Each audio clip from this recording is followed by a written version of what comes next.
Arthur Sercombe was on the move once again. He would leave the Playhouse following the run of them all and the Night Visitors, handing the reins over to a good friend and colleague, Dean Norton, who would direct the entire 1954 season. With the prospect of a major building campaign looming over them, the Playhouse would hire John Fankhauser as their first real general manager.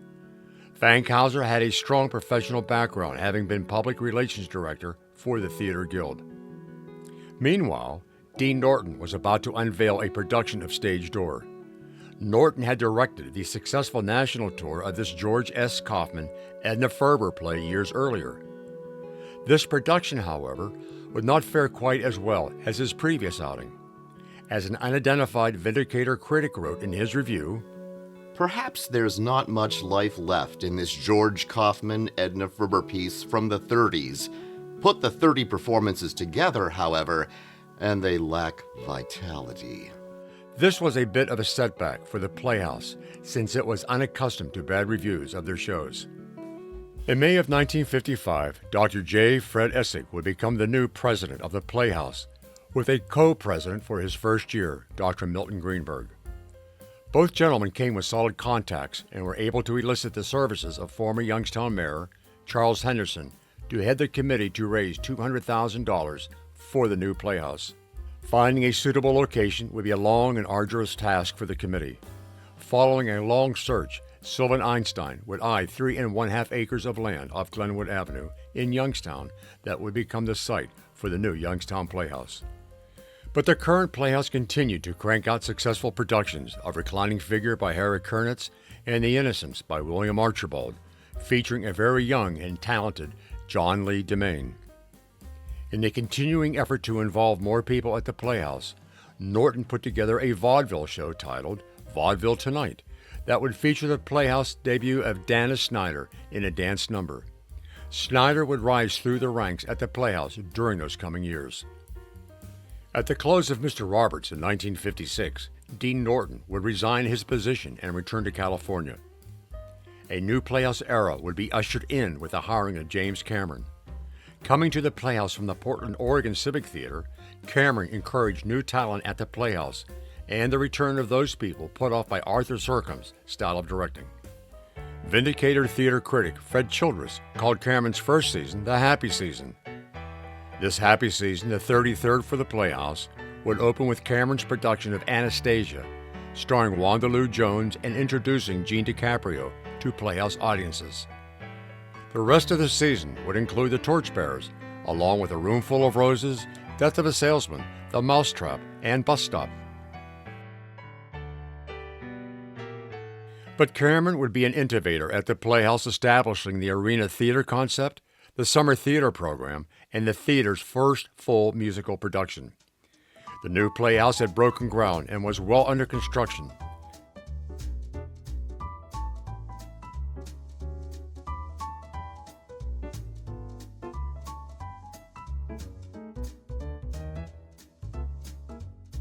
The last full Playhouse season on Market Street opened with Agatha Christie's Witness for the Prosecution. Inherit the Wind would follow and introduce Billy Saluga to the Youngstown Playhouse. Saluga would do many shows at the Playhouse before launching out on his own national comedic career. He would create the well-known character of Raymond J. Johnson Jr. and rise to national fame. He would go on to co-found the comedic troupe, the Ace Trucking Company. You're welcome, please. They're going to take you right now to the office of a well-known attorney. Here's the Ace Trucking Company. Will you please tell us your name? My name is Raymond J. Johnson Jr. Well, thank you. Now, Johnson. You doesn't have to call me Johnson. All right, now I want to know. You can call me Ray. All right, now do you Or have you any, can call me Jay. Do you have any? Or you can call me Johnny. Is there a preference? Or you can call me Sonny. Or you can call me Junie. Yes. Or you can call me Ray All J. right. Do you have any? Or you can call me RJ. Or you can call me RJJ. Or you can call me RJJ Jr. But you doesn't have to call me Johnson. All right. Playhouse history would be made with Paint Your Wagon during the 1957-1958 season. The Lerner and Loeb musical would be the first full musical presented by the Playhouse and was staged in the arena format on Market Street. Momentum continued to build in the enthusiasm of Playhouse audiences as work continued on the new Playhouse Theater off Glenwood Avenue. But as winter moved into spring in 1958, Fred Essig would leave the Playhouse presidency and be replaced by Fred Friedman. This put Friedman in the position of leading the Playhouse into an entirely new era. He would lead the board through 5 terms as president. As season 35 rolled around in October of 1958, Visit to a Small Planet would open as the final show at the Market Street Theater. This show would also hold significance for being the first show for newfound actor Joseph Scarvell. Although an unknown face at the time, Scarvell would rise in the Playhouse organization in the coming years to become one of the theater's foremost actors and directors. The new Playhouse was now nearing completion, with the Playhouse being known nationally for its quality of performance. Mary Martin, who was in town for the Monday Musical Club, would visit the Playhouse to check on its progress. So impressed was she that she made a donation on the spot for the building fund. The opening of the new Youngstown Playhouse would mark a major step forward for the Playhouse as well as a bold commitment to the city of Youngstown. The new Playhouse opened in January of 1959 with a show appropriately titled Open House. The show was a variety show and the cast included many of the top Playhouse names of the day: John Abbey, Jerry Bloomberg, John DeMaine, Vera Friedman, Bill Saluga, and many, many more. These were some of the people that opened the doors that so many have walked through since. And so in January of '59, this place opened with its first production, and it was called Open House. And what they attempted to do was do a show that incorporated as many people as they could in an opening production for the new theater. And they figured, well, the best thing we could do is have some kind of a vaudevillian thing. And that's what it was. It was, we had everything. We had clowns, we had singers, dancers, short scenes, dramatic scenes, comic scenes, and all of the rest of the things you could think about. Oh, it was, well, first of all, we got to use the backstage area, and we did whatever we were doing in terms of building. Now, we didn't have a set, but we had set pieces. We had, you know how big the backstage area was? We designed and made the sets. We had the whole workshop area, a whole area, and then the dressing rooms. And we had costumes. I remember I come on with some kind of a costume, walked out. Oh, I know what it was. I was supposed to be Rudolph Valentino, and I had the headpiece like that, and I walked out. And we just did all kind of really neat and funny things. The whole thing was funny, it was good. There was singing, there was music, there was acting. Yeah, it was a wonderful night. The Arena Theater would now have its own space at the new Playhouse, a separate theater seating 200 in the lower level of the building. Finian's Rainbow by E.Y. Harburg and Burton Lane would be the first arena production and would sport an all-star cast. The Playhouse would also bring Arthur Sercombe back to direct Tea House of the August Moon. Sercombe was initially responsible for getting the idea rolling for the new Playhouse. With Finian's running downstairs and Tea House running upstairs, it was the first time the Playhouse could have 2 shows running at the same time. In May of that year, Plain and Fancy, the first full musical on the main stage, would open. According to Fred Childress of The Vindicator, it was the first time the players made full use of the new theater. As the new Playhouse season rolled along, an actress who would focus much attention on the Playhouse in Youngstown would make her stage debut at the Playhouse. Elizabeth Biff Hartman would play the role of Nora in A Clearing in the Woods. Although the show was a success, Hartman would go largely unnoticed in the reviews. One of the consequences of this population growth and residential development growth that happened moving beyond the city limits was that the population really started to decentralize.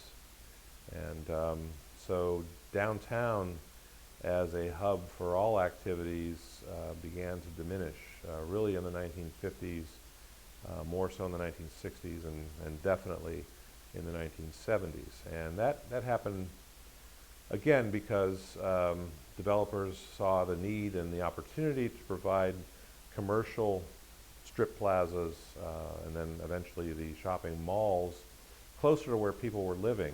And first plazas like Boardman Plaza, Liberty Plaza, Austintown Plaza had supermarkets, pharmacies, boutique stores, and what you might call the satellite stores from the major department store players, which here in this area would have been Strauss's and McKelvey's, but also national brands like Sears, J.C. Penney's. So stores that could provide the goods that people needed without coming downtown, even though there were still the anchor stores for Strauss and McKelvey's downtown. And now, eventually, as the residential and commercial development continued outside of the city, especially with the shopping malls at Eastwood up in Niles and Southern Park and Boardman, the satellite stores really grew into anchor stores in and of themselves, and that really brought downtown retail down. As the excitement over the new Playhouse grew, season 36 would open in 1959 with a production of The Girls in 509 featuring Barbara Siddick, Judith Chambers, and Hugh Fagan. But the cry was beginning to rise in the acting community that the theater was casting shows prior to auditions. This would be an often heard accusation over the coming years. Ella Gerber would return for the 37th season in 1960 to direct a very successful production of Look Homeward, Angel. To quote John Yoder, an actor who had worked with her several times, quote, "She was a tough cookie," unquote. The Youngstown Playhouse was at the peak of its success since it had been founded. Fred Childress of The Vindicator offered a reason for that success. At that time, they had truly working boards over the years.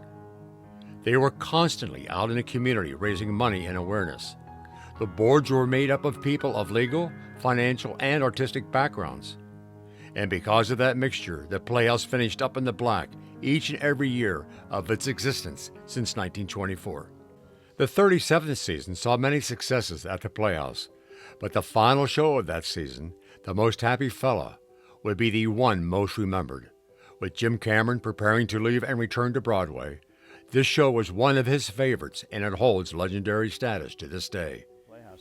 My first show I saw here was the musical The Most Happy Fella. That I have heard so much about that.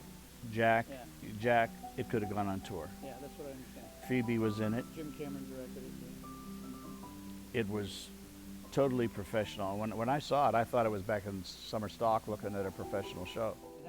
This show would also mark the Playhouse debut of Janice Aubrey as assistant musical director. She would rise through the Playhouse ranks very quickly.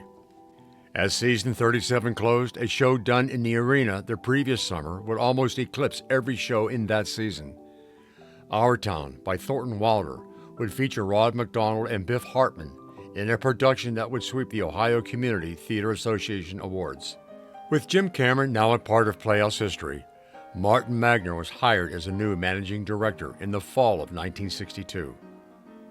Magner's first show would be Detective Story, with a star-studded cast of Playhouse veterans, but the musical Gypsy would take all honors of the hit of the season. Starring Jerry Bloomberg as Mama Rose, the show would also feature Leo Muller, Dana Snyder, Arlene Smith, and Hugh Fagan. As the season closed, it would also signal the end of Fred Freeman's 5-year presidential term. Robert Tonello would now pick up the gauntlet and assume the top job. That summer saw a production of Orpheus Descending in the Arena Theater. Although not a name show, it would be significant, as it would feature an actor named Paul Kimple, making his Playhouse debut. Kimple was about to become a very important part of the Playhouse. As season 40 opened in the fall of 1963, excitement would be short-lived as news came from Dallas, Texas on November 22nd of that year that President John F. Kennedy had been assassinated. Everything came to a halt at the Playhouse that day, as it did all over the country.